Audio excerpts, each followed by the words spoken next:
ये बार बार नहीं मिलेगा। भिलाई वालों सोचें कि हमारे भिलाई में तो पहले भी 2-3 बार कथा हो गई है, ये चौथी बार कथा हो रही है। तो भिलाई वालों को तो सबसे ज़्यादा खुश होना चाहिए, नाचना चाहिए, प्रसन्न होना चाहिए कि हमारे ऊपर शिव जी की कितनी कृपा।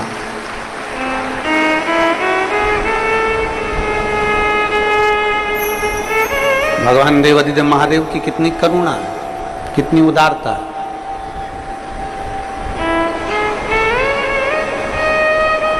एक गुरु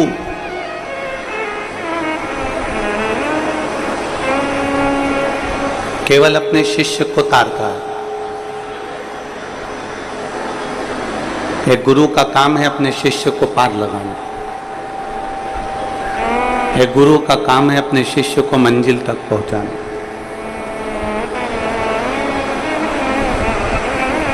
एक गुरु केवल और केवल अपने शिष्य को तार देता है, शिष्य को मंजिल तक पहुंचा देता है। गुरु केवल शिष्य को मंजिल तक भेजता है, केवल शिष्य। गुरु अपने शिष्य को मंजिल तक पहुंचा देता है, पर यदि अपने घर में, यदि अपने नगर में, अपने घर में, अपने नगर में, अपने क्षेत्र में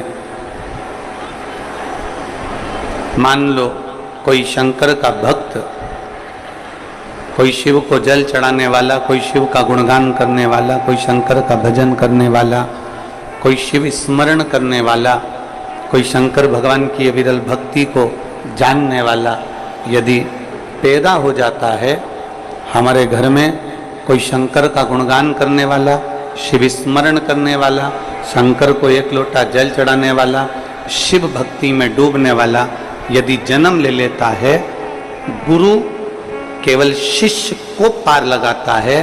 पर हमारे घर में अगर एक शिव भक्त जन्म ले लेता है तो वो हमारे कई कुलों को पार लगा देता है, कई पीढ़ी को पार लगा देता है। एक पीढ़ी नहीं, ना जाने कितनी कितनी पीढ़ियां, ना जाने कितना कितना कुल हमारा पार उतर जाता है। कितनी पीढ़ियां पार उतर जाती हैं। हमने पहले भी कहा है कि उज्जैन में ऋण मुक्तेश्वर मंदिर पर पत्थर से अंकित है कि शिव महापुराण की कथा सुनने वाला एक पीढ़ी पार नहीं होती। हमने कई बार कथाओं में कहा कि उसकी 71 पीढ़ी पार उतर जाती है। एक पीढ़ी से तो मतलब ही नहीं रखा।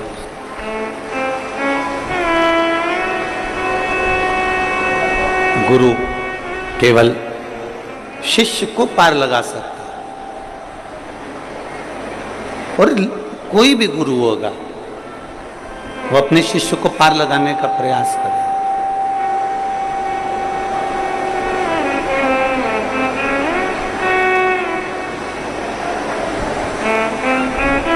एक गुरु अपने शिष्य को पार लगा देता है, पर घर में, परिवार में, कुल में, कुटुंब में कोई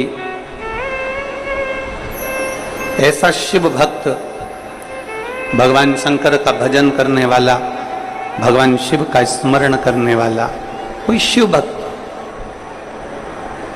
हमारे घर में जब जन्म ले लेता है तो वो केवल खुद को तारता नहीं, खुद को पार उतारता नहीं, वो ना जाने कितनी कितनी पीढ़ियों को पार उतार देता है। कितनी कितनी पीढ़ी। और यहां तो शास्त्र कह रहा है कि 1-2 पीढ़ी से तो मतलब ही नहीं रखा। मेरी जीजियों, मेरे जीजाओं, मेरी बेटियों, बेटाओं, मेरी माताओं, मेरे भाई, मेरी बहन, यहां जितने बैठे हैं और जितने आस्था चैनल पर कथा सुन रहे हैं, ये सब आपकी चित्त वृत्ति में बिठा कर रखिएगा कि आप सहज नहीं हो।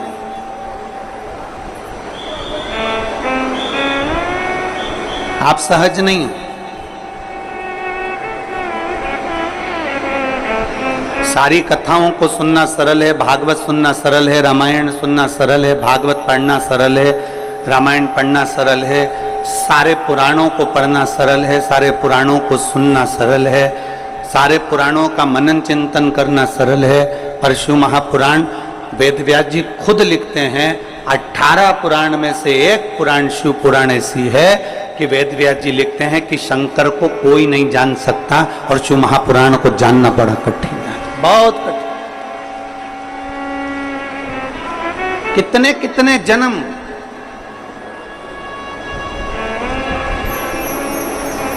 कितने कितने जन्म, और भाग्यशाली और भिलाई वाले और भाग्यशाली आस्था चैनल पर कथा सुनने वाले।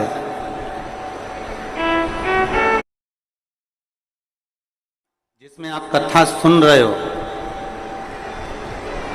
सावन का ये महीना जिसमें आप कथा श्रवण कर रहे हो, सावन का ये महीना जिसमें आप भगवान शंकर की अविरल भक्ति को धारण कर रहे हो। सोमवार से सावन चालू हुआ और सोमवार के दिन सावन विराम होगा। ऐसा सावन 72 साल के बाद आया। 27 जुलाई 1953 में ऐसा सावन पड़ा था। कितनी तारीख को? जम के बोलो जरा। 27 जुलाई 1953 में ऐसा सावन पड़ा था, जो सावन सोमवार से चालू हुआ था और सावन सोमवार के दिन विराम हुआ था। 72 साल के बाद ऐसा सावन आया है जिसका योग आज है। 27 जुलाई 1953 में ऐसा सावन आया था। अब जरा किस्मत देखिए, आपका भाग्य देखिए रे छत्तीसगढ़ वालों, नजर उतर वाले ना आप, कि 72 साल बाद ऐसा सावन आया जो सोमवार से चालू हुआ, सोमवार को विराम हो रहा है। 27 जुलाई 1953 में ऐसा सावन आया था और उसके बाद आज ये सावन 22 तारीख से चालू हुआ और 19 तारीख को विराम होगा, और उसमें भी सोमवार से चालू हुआ और सोमवार को विराम हो रहा है। ये शिव भक्ति है, ये अविरल भक्ति, ये भगवान शंकर की अविरल भक्ति है। आप और हमको प्राप्त हुई है, हमें मिली, और तेरी कृपा बिना ना हिले एक भी अणु, लेते हैं श्वास तेरी कृपा से तनु तनु। बखान क्या करूं मैं राखों के ढेर का, चपटी बहुत में खजाना कुबेर का। हे गंगाधार मुक्ति द्वार ओंकार तू, भोले ओंकार तू। आयो शरण तिहारी शंभु तार तार तू। कहते हैं सोमवार से प्रारंभ होने वाला सावन और सोमवार के दिन विराम होने वाला सावन हमारे मनवांछित फल की प्राप्ति कराता है। मनवांछित फल, इसी ये जो सोमवार से सावन प्रारंभ होता है और सोमवार के दिन विराम होता है, इसी सावन में भगवान शिव ने अघोर अस्त्र धारण किया था। इसी सावन में